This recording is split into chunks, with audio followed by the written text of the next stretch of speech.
यो नाडी तानादानको प्रक्रियालाई गरिनु होला। गिरुवा सञ्चालन श्वास गर्दै पायाबाट दायाँ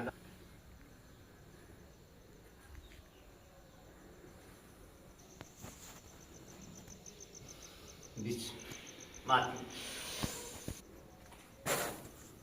बिच तल